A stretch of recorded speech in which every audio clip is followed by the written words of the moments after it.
Hello दोस्तों। कहानी अधूरी है लेकिन डरना भी ज़रूरी है। Welcome to the dark stories. आज मैं आपको ऐसी भूतिया हॉस्टल की कहानी सुनाने वाला हूँ जो रातों रात खंडर बन गया। इस कहानी की शुरुआत होती है पुणे के एक बॉयज़ हॉस्टल से। इस हॉस्टल में आर्यन नाम का लड़का अपनी इंजीनियरिंग के लिए आता है और हॉस्टल के अंदर आकर वो अपने कमरे की तरफ जाने लगता है कि अचानक उसे कुछ सीनियर लड़के मिल जाते हैं जो उसके साथ रैगिंग करना शुरू कर देते हैं। आर्यन बहुत सीधा साधा और पढ़ाई में टॉपर बच्चा था।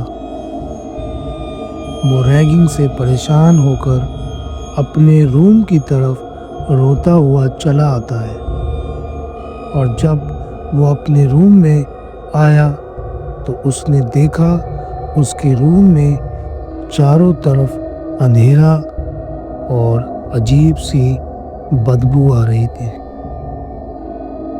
जैसे वो कमरा सालों से बंद पड़ा हो। दीवारों पर टूटी हुई तस्वीरें और सब सामान बिखरा हुआ पड़ा था। आर्यन ने अपना कमरा संभाला और कैंटीन की तरफ चल दिया। जब वो खाना खा रहा था तब उसके पास एक लड़का आया और उससे डर के बोला, तुम रूम नंबर 404 जल्द से जल्द खाली कर दो वरना तुम पछताओगे। आर्यन कुछ समझ नहीं पाया और उसने जब उससे वजह पूछी तो वो लड़का वहां से चला गया। आर्यन खाना खाकर अपने रूम में आ जाता है और बिस्तर पर जाकर सो जाता है। रात के 2 बजे अचानक कमरे का दरवाजा अपने आप बजता है। आर्यन गहरी नींद से जागा और दरवाजे की आवाज सुनकर चौंक उठा। जब उसने दरवाजा खोला तो वहां कोई नहीं था। उसने हॉस्टल के बाहर कॉरिडोर की तरफ झांक कर देखा तो वहां सिर्फ सन्नाटा था। आर्यन अपने कमरे की तरफ वापस आया और उसने देखा उसके बिस्तर पर कोई बैठा हुआ है। आर्यन घबरा गया और उसने जैसे ही कमरे की लाइट खोली तो वो परछाई गायब हो गई। आर्यन ये सब देखकर बहुत डर गया था और बिना लाइट बंद किए ही सो गया। अगले दिन आर्यन जब अपनी क्लास में बैठा हुआ था तब उसे खिड़की पर वही परछाई फिर दिखाई दी,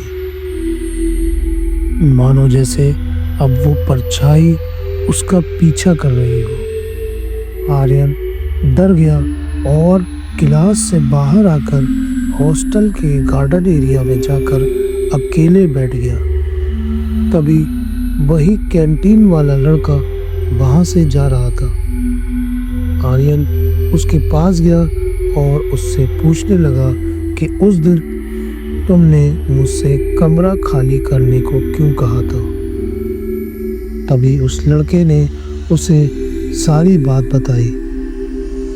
आज से 3 साल पहले इसी कमरा नंबर 404 में आयुष नाम का लड़का रहता था, जिसे कुछ सीनियर्स लड़कों ने रैगिंग के दौरान बहुत टॉर्चर किया और वो लोग उसे पढ़ने भी नहीं देते थे। हर टाइम उसे परेशान किया करते थे और एक दिन तंग आकर उसने उसी कमरे में फांसी लगा ली। और जब से वो कमरा बंद पड़ा था। ये सब सुनकर आर्यन के होश उड़ गए और वो भागता हुआ कमरे की तरफ गया और अपना सामान पैक करने लगा। वो सामान पैक कर ही रहा था कि अचानक उस कमरे का दरवाजा अपने आप बंद हो गया और कमरे में किसी के रोने की आवाज शुरू हो गई। सामने की तरफ आयुष की परछाई खड़ी थी। आर्यन डर के मारे कांपने लगा और जोर जोर से दरवाजा खोलने की कोशिश करता रहा, लेकिन दरवाजा नहीं खुला। आयुष ने उसे पीछे की तरफ धक्का दिया और कपड़ा गले में बांधकर उसे पंखे से लटका दिया। आर्यन की आखिरी चीख पूरे हॉस्टल में गूंजने लगी और अब कमरा नंबर 404 का दरवाजा अपने आप खुल गया। कमरे के अंदर आर्यन की लाश पंखे पर लटकी हुई झूल रही थी। सुबह जब हॉस्टल के स्टाफ ने ये नज़ारा देखा तो वो सब सहम गए। अंदर आर्यन की लाश पंखे से लटक रही थी और दीवारों पर लिखा हुआ था स्टॉप रैगिंग। थोड़ी देर बाद पुलिस वहां आ गई और जब उन्होंने जांच की तो पता चला दोनों लड़कों की मौत रैगिंग की वजह से हुई है। इसलिए उन्होंने हॉस्टल पर एक्शन लिया और उसे बंद करवा दिया।